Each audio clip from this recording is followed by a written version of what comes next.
తప్పుకోండి అని చెప్పి కేసీఆర్ రివర్స్ కౌంటర్ ఇవ్వడం జరిగింది. మరి ఆయన ధైర్యం ఏందో ఎవరికి అర్థం కానటువంటి విషయం. సరే, ఇది కూడా మనం పక్కన పెడదాం.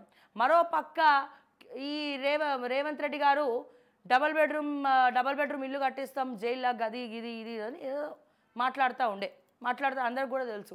కానీ ఎప్పుడైతే కాంగ్రెస్ పార్టీ అధికారంలోకి వచ్చిందో మార్పు కావాలి అని ఆ మార్పు బాగా రేవంత్ రెడ్డి గారికి ఒంటి నిండా పట్టింది. సో అట్లా పట్టేసరికి ఏమైంది, రేవంత్ రెడ్డి గారే మారిపోయారు. సో కాళేశ్వరం విషయంలో ఆల్రెడీ సెటిల్మెంట్ అయిపోయిందని, కొన్ని వేల కోట్ల రూపాయలని ముట్టించిండ్రని చెప్పి, సో దాంట్లో ఎక్కడెక్కడైతే కేసీఆర్ గారిని జైలుకి పంపించడం కన్నా భారతదేశంలో అత్యంత సీఎంగా అంటే భారతదేశంలో డబ్బున్న నెంబర్ 1 పార్టీ ఏదైనా ఉందంటే అది బీఆర్ఎస్, బహిరంగ సత్యం అది.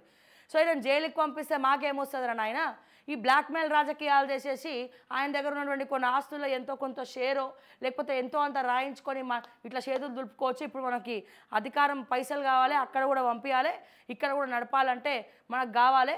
అందుకని ఒక ఐఏఎస్ ఆఫీసర్ డీల్ చేస్తే ఇదంతా కూడా సెటిల్మెంట్లు అయిపోయినాయి అని చెప్పి క్రిస్టల్ క్లియర్గా విశ్వసనీయ వర్గాల సమాచారం.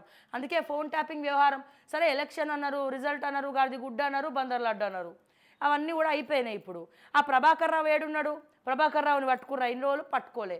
కావాలని ఏదో ఒక టైంపాస్ ముచ్చట, టైంపాస్ రాజకీయాలు చేయనీకి ఒకటి ఇట్లా తీసుకొచ్చేసి దాన్ని ఇట్లా చూపించేసి మరి అది ఏమైపోయింది, అది కూడా సెటిల్మెంట్ అయిపోయింది. సో టానిక్ అన్నారు, టానిక్ 2 రోజులు అది ఇది జై భీమ్ తుస్తు అన్నారు, తర్వాత అది అయిపోయింది. మళ్ళీ ఇప్పుడు టానిక్ వ్యవహారం బంద్ అయింది. ఇవన్నీ కూడా చూస్తూ ఉంటే క్లియర్గా తెలుస్తూ ఉన్నది, వీళ్ళకి ముట్టేటివి ముట్టుతూ ఉన్నాయి, వెనకాలకెళ్ళి ముట్టేవి అన్నీ కూడా వెనకాలకెళ్ళి ముడుతూ ఉన్నాయి. వాళ్ళు డబ్బుల కోసమే ఇవన్నీ కూడా చేస్తూ ఉన్నారని క్లియర్గా మనకి తెలుస్తూ ఉంది. మరి ఇటువంటి సినారియోస్లో ఈ కల్వకుంట్ల ఫ్యామిలీని అరెస్ట్ చేస్తారు అనుకోవడం ఒక ఏమంటారు, అది ఒక పిచ్చ ఆలోచననే అనుకోవచ్చు. ఇవన్నీ కూడా ప్రజలను మభ్యపెట్టడానికే, ఎందుకంటే వీళ్ళు బీఆర్ఎస్ వాళ్ళు అధికారంలో ఉన్నప్పుడు కాంగ్రెస్లో ఉన్నటువంటి కొన్ని స్కాములు బయటికి రాకుండా ఆపేరు. ఓకే, కొంతమందిని ఎక్కడ నొక్కాలో ఆడ నొక్కేసి ఆపేసారు. ఇప్పుడు ఇక్కడ వీళ్ళు అధికారంలో ఉన్నప్పుడు వాళ్ళని కాపాడుతూ ఉన్నారు.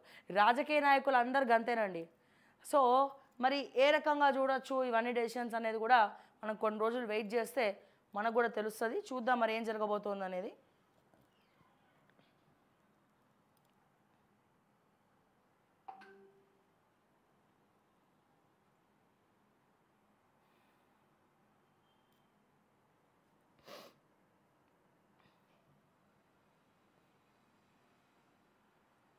అంతరిక్షంలోనే సునీత, బోయింగ్ వ్యోమ నౌకలో హీలియం లీకు, సరిదిద్దే పనిలో నాసా, 2 వ్యోమగాముల తిరుగు ప్రయాణం మరోసారి వాయిదా. సునీతతో పాటు వెల్మోర్ కూడా ఇంటర్నేషనల్ స్పేస్ స్టేషన్లోనే. 2018 నుంచి పదే ప్రమాదాలతో బోయింగ్పై విమర్శలు, ఇప్పుడు వ్యోమ నౌకలోను కూడా లోపాలతో రోదసీలో ఇక్కట్లు. స్పీకర్ పదవికి ఎన్నిక, లోక్సభ చరిత్రలో 4వసారి. ఎన్డీఏ నుంచి మళ్ళీ ఓం బిర్లా, కేరళ ఎంపీ కె సురేష్ను నిలిపిన ప్రతిపక్షం. నేడు ఓటింగ్ గడువుకు కొద్ది నిమిషాల ముందు నామినేషన్ల దాఖలు. స్పీకర్ ఎన్నిక ఏకగ్రీవానికి కేంద్ర మంత్రుల రాయబారం విఫలం. డిప్యూటీ స్పీకర్ ఇవ్వాలని విపక్షం పట్టు, అంగీకరించని ఎన్డీఏ మిత్రపక్షానికి సభాపతి పదవి. సో మళ్ళీ ఓం బిర్లా గారే మరి స్పీకర్గా ఉండబోతున్నారు లోక్సభ పార్లమెంట్లో. ఇక మరిన్ని విషయాలకు వస్తే ఇందాక మనం మాట్లాడుకున్నాం ఆల్రెడీ. ఢిల్లీలో మహిపాల్ రెడ్డి హఠాత్తుగా ప్రత్యక్షమైన ఎమ్మెల్యే కేసీఆర్తో సమావేశానికి డుమ్మా.